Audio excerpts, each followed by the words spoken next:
Welcome to the Pintastic Podcast, a podcast about growing profitability the right way with sustainable systems so you can be found first without tantrums over tech and trading sleep for success. Prepare yourself for mind-blowing discussions and actionable tips focused on Pinterest strategies, funnel marketing, and everything in between with your host, Laura Reich. So let's make Pinterest profitable for you. Welcome back to the Pintastic Podcast, everyone. I am so excited because here on the Pintastic Podcast, we don't just pin pretty things. We pin with purpose, with people, and with powerful stories. And today we're diving into a brand that I think everyone needs to know about, whether you're a business owner, a parent, a teacher, or honestly, just someone who believes in making the world a bit more inclusive. I'm talking to Julia today. She is the founder of Sensational You, and it's an adaptive clothing brand designed specifically with neurodivergent kids in mind. Her work is doing more than putting clothes on shelves. It's opening hearts, building confidence, and using fashion as a tool for inclusion and empowerment. And y'all know how I feel about mission-driven businesses over here with Simply Pintastic using Pinterest the right way. Because when you combine passion, purpose, and a platform like Pinterest, that's where visibility is going to turn into impact. So, without further ado, welcome, Julia.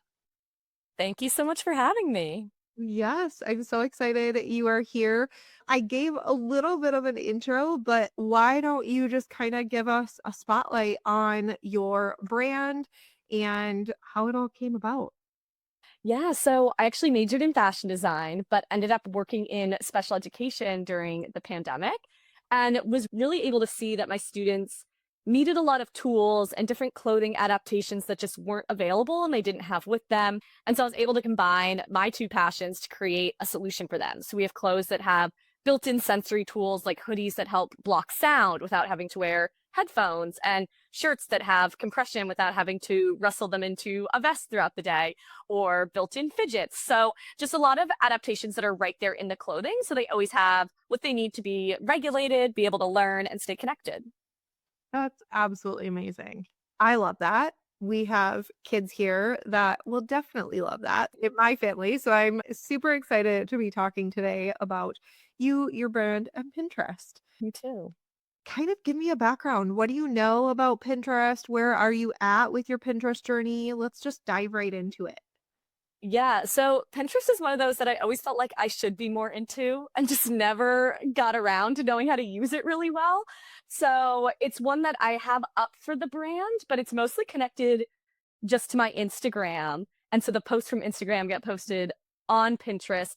And occasionally I'll try to edit them, like add a new link so it doesn't just link back to the Instagram. But that's pretty much it. We're pretty bare bones over on my Pinterest, my knowledge about like what I should be doing other than Instagram. And that is perfect though, because one of my biggest things that I try to teach people is Pinterest is forgiving. It's probably one of the most forgiving platforms. So as long as you get started, you're already doing better, right? One of my best friends says 0% of zero is still zero. Yeah, that's so true. You are already past the starting line, girlfriend. Congratulations. We've started. Good. And now we're going to talk strategy. So let's talk about the Pinterest account, kind of what you have. One of the things that I really wanted to hone in with you today on is something that's going to be like implementable type tip, right? And I think the biggest help for you in your account is really going to be the strategic planning for your purpose-driven brand. And with that is going to come all of the other strategies like pinning the products versus pinning to a blog post and all those things. So as questions come up, feel free to just jump right in and ask, and we can go from there. So this is the amazing started Pinterest account. I love it. I will tell you right off the bat, I know that this is coming from your Instagram, but this is one of the styles that we're going to be talking about today.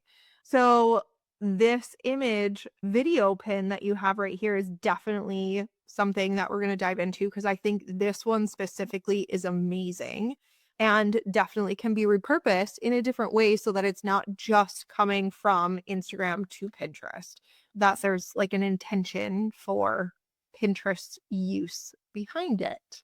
So for the strategy right now, I want to talk about multiple different pin types so that you can hit different points in your customer journey while being able to still stay rooted in your mission of getting more visibility, bringing in those sales, and really just making an impact on those kids around the world.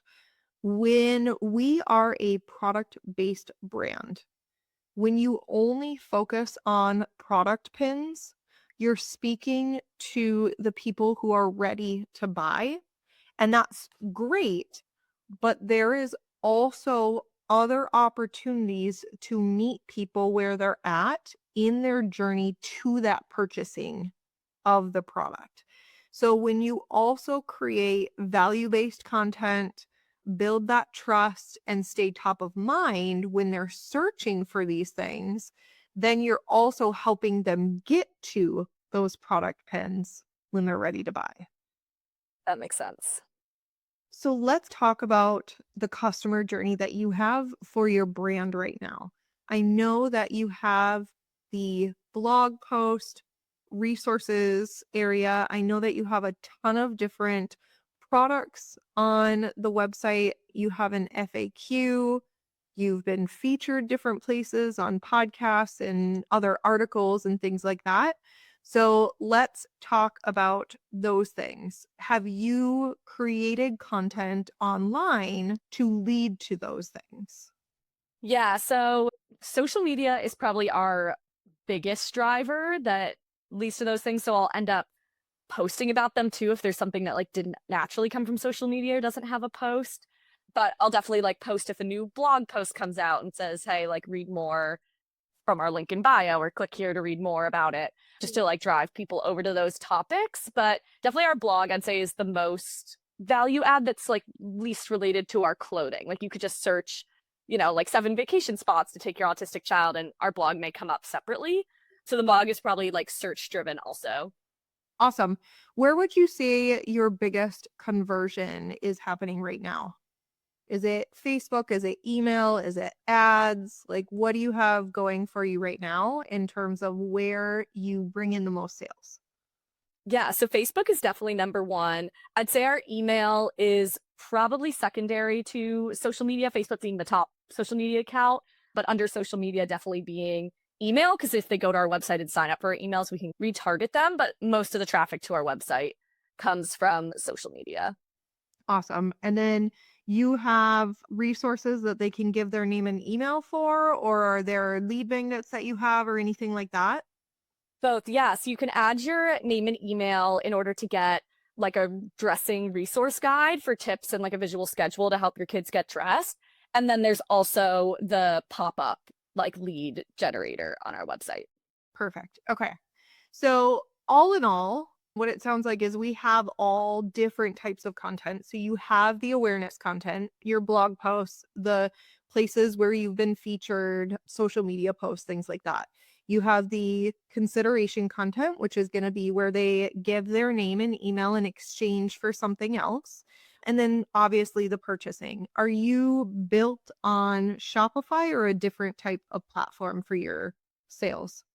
Yep, on Shopify. Perfect. One of the things, if you have not done it already, is to use the native app that Shopify has. When you go into Shopify, you can search under the app, search Pinterest, and connect that. Has that been something you've done already? I want to say yes, but if I did it, it was so long ago that I can't say it with 100% confidence. No, that's totally fine. So I'm just going to pull up my Shopify account so I can show what that would look like to anybody who is looking to try to connect theirs as well. Shopify is a wonderful platform in terms of e-commerce sales. We're going to share the screen instead. There we go. It's a great platform in terms of like making sure that you can connect to Pinterest. They have a native app for you right in there. So all you have to do is go to apps like you'll see down here. If you don't see it, you can go up to the search bar and you can just start typing in Pinterest. When you see that, you will be able to search Pinterest for their app specific, and you'll be able to see it right here. Make sure it is the Pinterest logo. You can click open that, and then what it will do is it's actually going to show you how to connect and walk you through the back end steps of connecting your Pinterest account back here. What this does is it sets up your tags and all the code that's needed in terms of your catalog and your products and everything being brought over onto Pinterest. So that way you have product pins that are automatically synced to your Pinterest account. They sync directly from the product images themselves. And so when you have, let's just say, for example, this was yours, right? I have a couple different images here. When you view this, these images will show up as product pins on Pinterest directly. So that is super helpful because they're already automatically there. And then you can start to get into more of the strategy of tagging them and doing specifics like that so that you have the ability to create that shopping in Pinterest type feel. That's all free. That's not something that you have to pay for. Again, like I said, Pinterest and Shopify work very, very well together with their integrations. Awesome. Yeah, so that would be something that I would suggest for your first step because that will also help lead you to the point of being able to get what we call verified merchant. So you'll get this little check mark here and it will bring in all of those products and tell people that they should trust your brand because you have shoppable pins and they have verified that you are following their guidelines for that.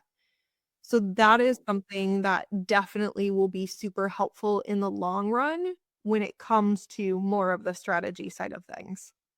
Now, going back into the other side of things, right? We have all of those three areas: consideration, awareness, and purchase. And so really what we want to start focusing now is the type of different pins that you can use for each one of those. So if Facebook is one of your biggest conversions right now, my suggestion, and this is not typical of what people share on their Pinterest strategies. So just keep that in mind. Take this with a grain of salt for anybody who's listening. What is working, Pinterest can amplify. So while I don't want to focus only on my strategy going to Facebook posts or where people are converting on Facebook, I want to start out amplifying what is working so that I know I'm getting the return on my time. So for the Facebook posts that are working, find a handful of them, put them in an Excel sheet, and then start creating pins and leading directly back to those. As long as they are not videos that now get taken down after 30 days and they're like an educational post or an image post or things like that, if you know you have gotten sales from those posts, use Pinterest as the top of funnel for that. Okay, so videos being reels also, like don't look back to a reel, just to like a static post. You can actually go back to Reels. I believe Reels are not within that 30-day. The 30-day is more or less for live videos. So if you're doing a live stream, they keep them up for 30 days. Reels are totally fine. So if you know that you are getting sales from a specific reel, grab that URL and use that, right? Now, caveat to that, and why a lot of people don't talk about social being used in conjunction with Pinterest, is because you can't track direct traffic from Pinterest to a Facebook post or a Facebook reel or anything like that. So while you can say, okay, I'm linking back to something that's working, there's not going to be any metrics really, unless you're using UTM codes in those links to be able to say, okay, yes, This originally came from this Pinterest pin, went to the Facebook reel. Now I got another sale.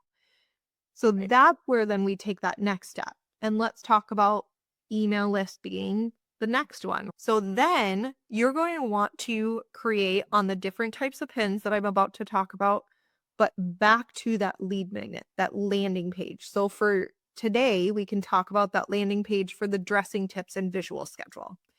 There's one URL for that. For that one URL, you can create multiple different pin images and scatter them out in your schedule. So some of these pin types that I would suggest is obviously the evergreen OG backbone, which is a standard pin. Those are going to be those classic image pins with links back to the landing page, or you can do the shop page, blogs, things like that. But what would really be beneficial if we're going back to the landing page is to do quote style pins from therapists or parent reviews or flat lays showing a schedule or things like that, doing sensory friendly features, like maybe showing a collage style feature on that standard pin with the magnetic closures or tag free things.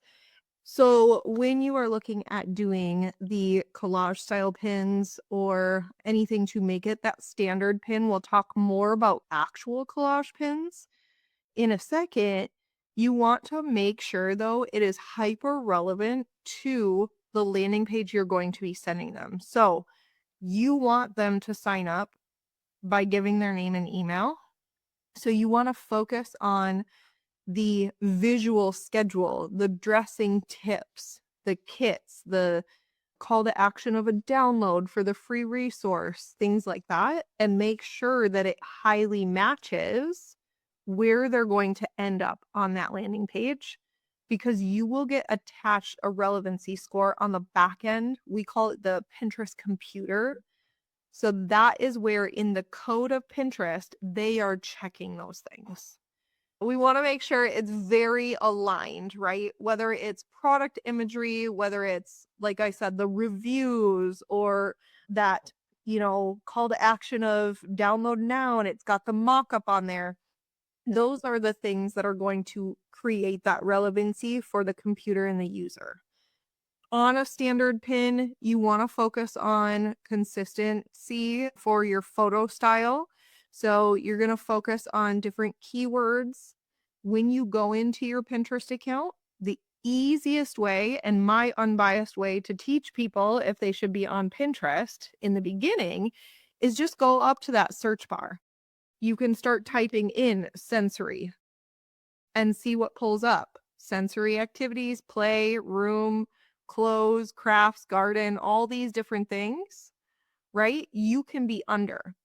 Now, I understand this is where it gets a little confusing for some, that you want to be known for sensory clothes. However, if a parent was not aware that your brand is out there, they may be looking at sensory play. And so now you want to include sensory play clothes ideas or sensory play blank for kids, right?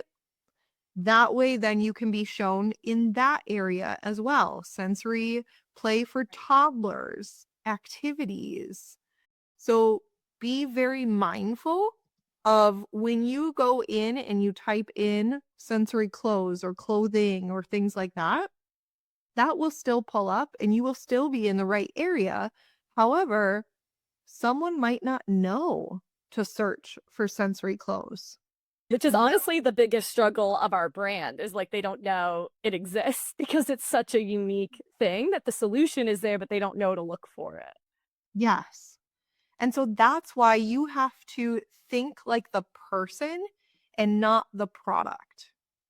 So you want to think about, what are they already talking about? What are they already dealing with, right?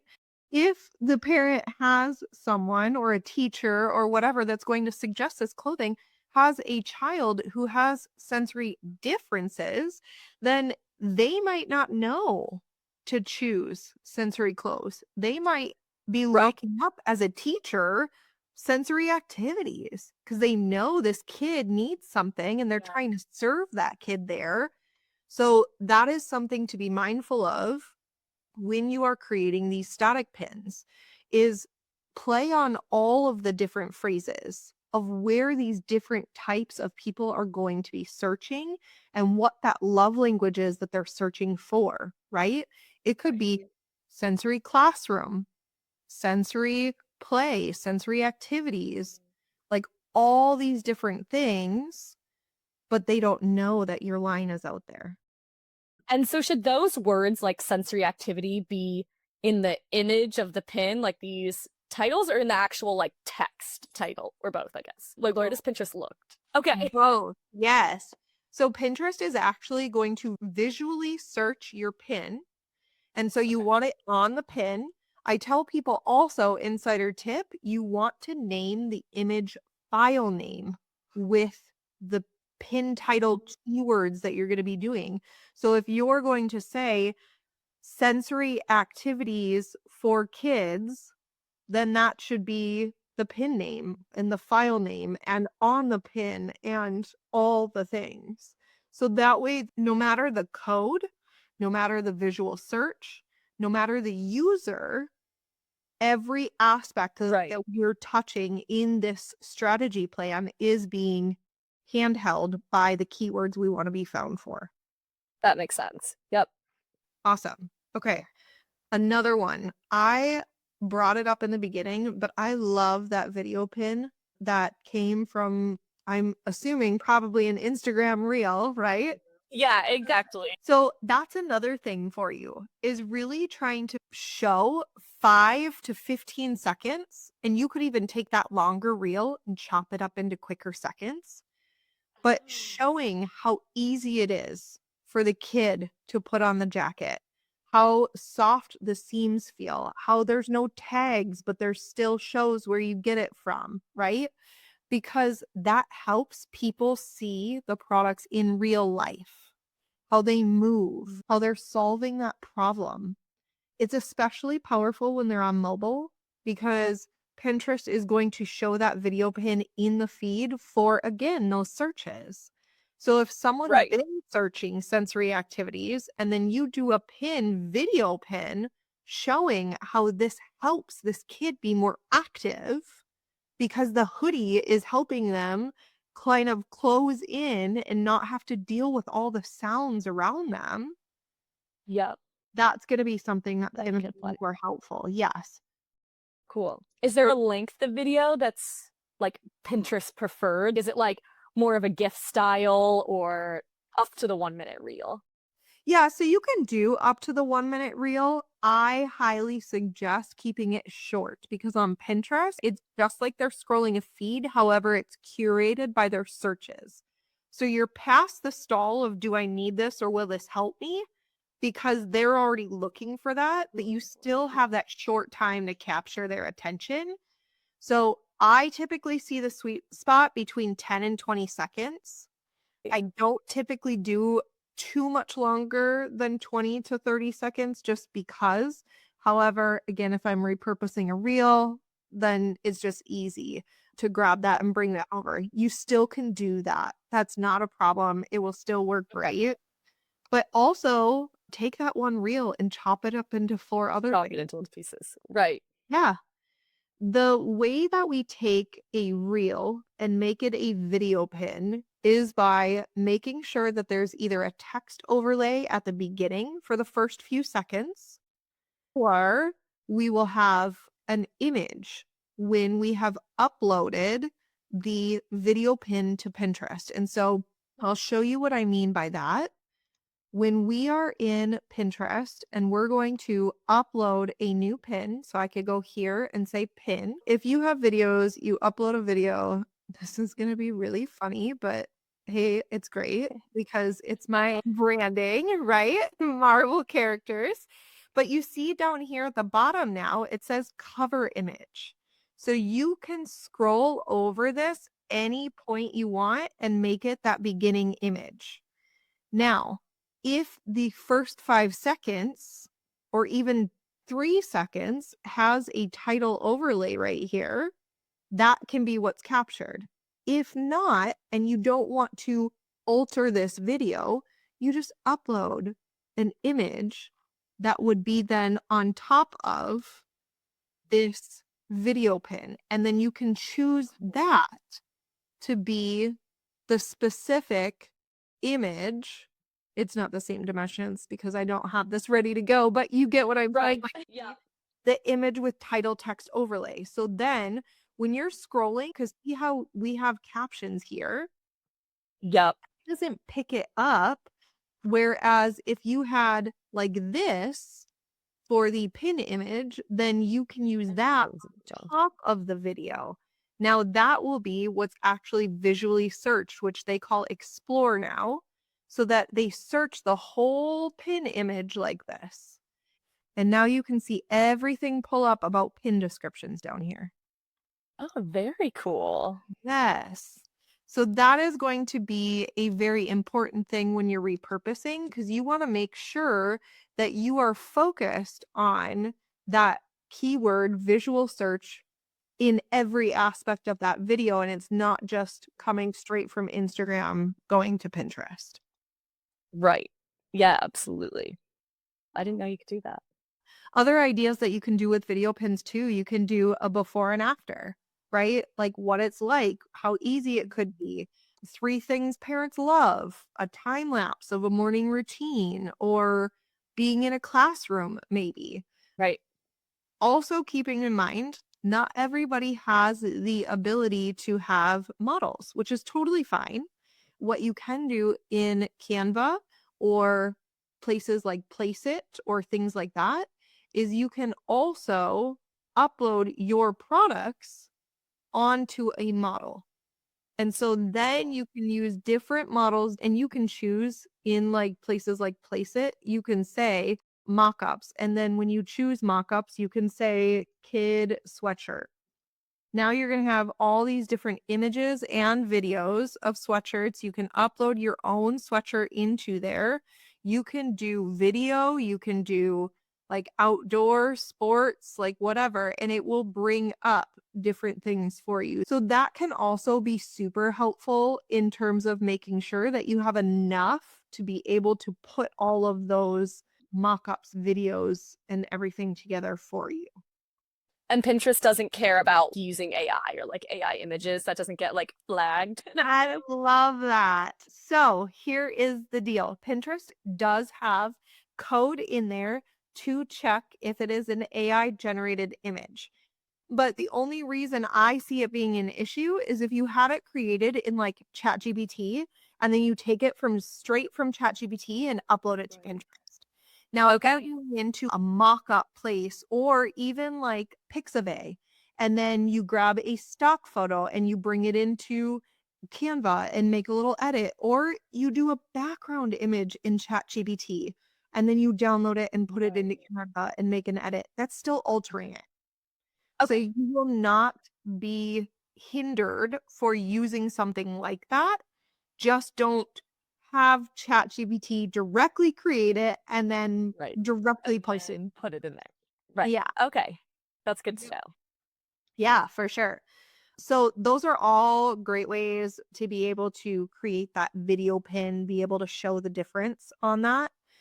The other one that I touched on in the last one we'll talk about today is the fact that we no longer have idea pins or story pins like they used to have.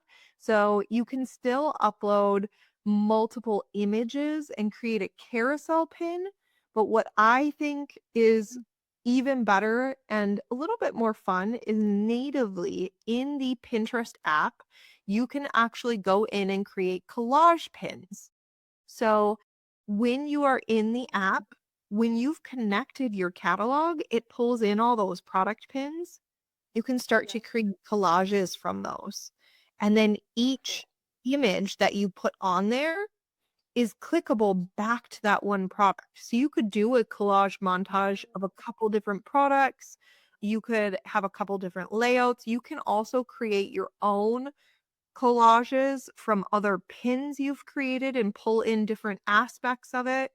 but it's a really cool way to be able to bring in that like adaptiveness to be multiple places with bite-sized information, and then they can choose kind of their own destination that they want to be able to go through.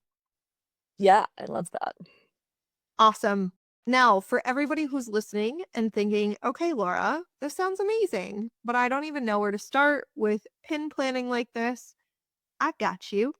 This is the exact kind of work we do inside of my Pintastic Results Coaching Program. We don't just teach you what to pin.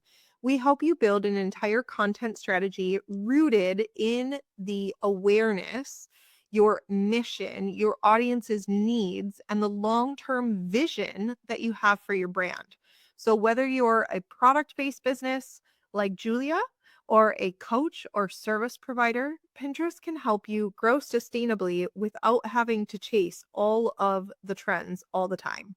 So if you want my eyes on your brand, strategy tailored to your voice, and step-by-steps important support to actually implement this, then head on over to laurareich.com/results and come join us. The link will also be in the show notes.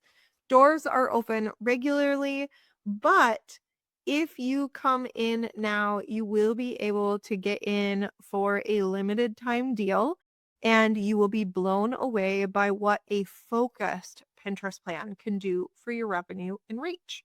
So let's talk about final strategy tips, Miss Julia.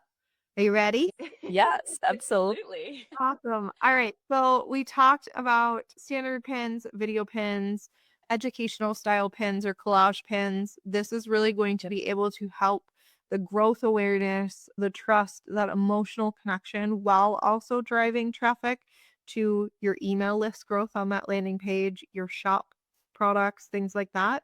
But let's also talk about the boards.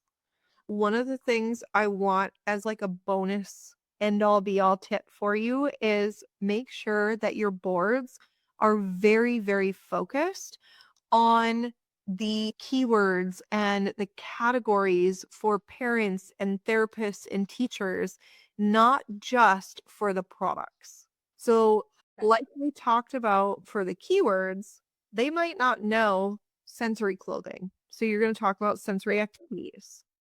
For the boards, you're going to want to look at what Pinterest knows for ideas. So whether it's going to be educational ideas, and you can see all of the list of things at pinterest.com/ideas. I will pull it up here so that you can see it as we walk along. Yes. But that also will help you look at what is underneath education. Is that even where I want to be? Do I want to be under kids? Do I want to be under fashion? Things like that, right? So women's fashion, kids fashion. Like, are there different places to be rather than just one place? Kids, education, things like that. That's kind of like the rabbit hole style that you need to go down in terms of that. And all of them, again, like I said, are listed at pinterest.com/idea. But what you want to also make sure you focus on is each individual and speaking their love language. What I mean by that is, are you talking to a parent? Then maybe you want to talk about morning routines. Are you talking to a therapist?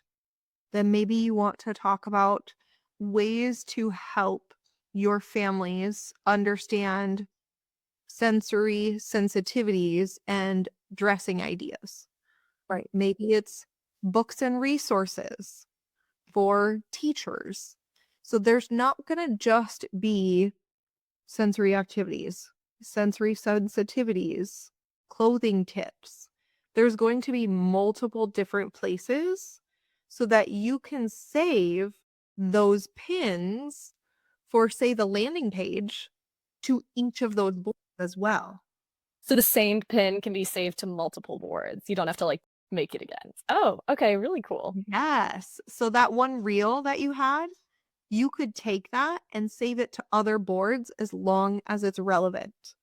So if you have a board for therapists, a board for teachers, a board for parents, a board for grandparents, right? Like all the different type of person, you can save that pin to each of those boards and it will still lead back to that one page. And then just think, if you create 5 pins for that one landing page and save to 5 different boards, like how many different ways you can compound the work that you're doing for the time you're investing into it.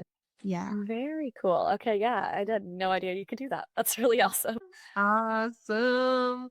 I just have to say, I love your brand so much. I think the world needs Yeah. more brands like yours because you're not just selling clothing, right? Like it's a resource. It's not just a retailer. And I love that. And so I hope that Pinterest will now be the number one over Facebook to be able to help you spread that mission even further. That would be awesome. It would. I would be so happy. I just want to make sure, like, are there any other questions that you have about Pinterest or for your brand, how to get it more visible using it as that top of funnel, middle funnel, bottom of funnel strategy plan? I guess my final question would just be if there's a strategy, or I guess more of a preference on like Pinterest algorithm side of like how many pins a day or like how many pins a week or a month that it favors. Like I know TikTok, influencers are like, oh, post 5 times a day to go viral. Like, so does Pinterest have a preference in that way? So it has a preference, but it's individual based. And what I mean by that is it's going to be very highly based on how the rest of the consistency and quality is happening on your account. So if you're just going to start out and you're starting out at 1 pin a day, don't all of a sudden jump to 20 pins a day because you heard that's going to help you, quote unquote, go viral. You won't Right. have the saves or the click throughs or things like that that's going to continually push your sustainability plan for strategy up into the top 10 results on the search. So it's very similar to keywords like Google SEO versus Facebook and TikTok and things like that. So you just want to make sure that you are consistent in the beginning. And then after you've gotten that consistency, start to scale based on how much content you can put out there. Can you stay up to date with that consistent plan? Right. And so I have clients who do 1 pin every other day, and I have clients who do 17 pins a day.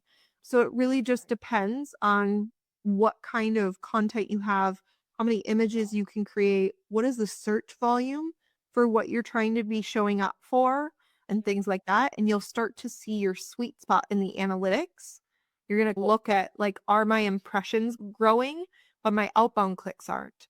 Are my outbound clicks growing, but my impressions aren't? Things like that. So focus more on the analytics side than the pin 5 times a day side. Yep. That makes total sense. Awesome. Well, thanks so much for letting me chop apart your Pinterest account. I love it. Oh my gosh, no, thank you. This has definitely been on my to-do list for forever is figure out Pinterest. So this has been amazing. Awesome. I love it. I know we've mentioned a couple times Pinterest is different than social media. I am just going to say for you and anybody else that out there, Pinterest is not necessarily about going viral. It's about going valuable and lasting longer than 24-hour stories ever could. So you got this, and just take action because it is a very, very forgiving platform. I love it. Thank you so much. Yes, you are so welcome. All right, everybody. See you next time. Thanks so much for listening to the Pintastic Podcast. If you're enjoying the show, please feel free to rate, subscribe, and review on wherever you listen to your podcasts. We really appreciate that effort. Until next time.